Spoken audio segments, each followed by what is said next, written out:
ജയിലുകൾ പരിവർത്തന കേന്ദ്രമാകുന്നില്ലേ എന്ന ചോദ്യം ഉയർത്തുന്ന ഒരു വാർത്തയിലേക്കാണ് നമ്മൾ ആദ്യം പോകുന്നത്.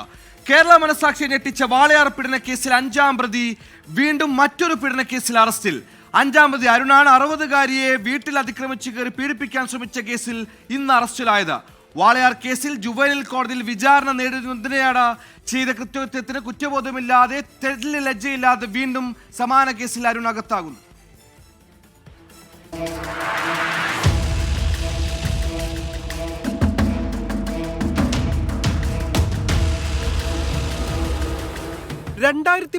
ായിരുന്നു മാസങ്ങളുടെ ഇടവേളയിൽ 13-കാരിയും 9-കാരിയുമായ സഹോദരിമാർ ആത്മഹത്യ ചെയ്തത്.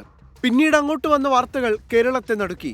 സഹോദരിമാർ ലൈംഗിക പീഡനത്തിനിരയായെന്ന വാർത്ത മലയാളികളുടെ മനസ്സിലെ വിങ്ങലായി.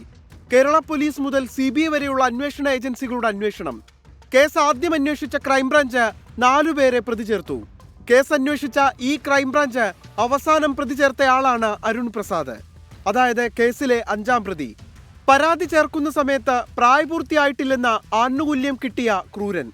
ആ ആനുകൂല്യത്തിൽ ജുവനൈൽ കോടതിയിൽ വിചാരണ നേരിടുന്നതിനിടയിലാണ് ഇയാൾ ജാമ്യത്തിലിറങ്ങിയത്. അന്നു ചെയ്ത കൃത്യത്തിന്റെ തെല്ലു കുറ്റബോധമോ പശ്ചാത്താപമോ ഇയാൾക്കുണ്ടായിരുന്നില്ല എന്ന് തെളിയിക്കുന്ന സംഭവമാണ് കഴിഞ്ഞ ദിവസം ഉണ്ടായത്. ജാമ്യത്തിലിറങ്ങിയിട്ടും സമാന കുറ്റകൃത്യത്തിൽ ഏർപ്പെടാനുള്ള വ്യഗ്രതയായിരുന്നു ഇയാൾക്ക്. കഴിഞ്ഞ രാത്രിയാണ് സംഭവം. ഒറ്റയ്ക്ക് താമസിക്കുകയായിരുന്ന 60-കാരിയായ വയോധികയെ വീട്ടിൽ അതിക്രമിച്ചു കയറി പീഡിപ്പിക്കാൻ ശ്രമിക്കുകയായിരുന്നു പ്രതി. വയോധിക ബഹളം വച്ചതോടെ ഇയാൾ ഓടി രക്ഷപ്പെട്ടു.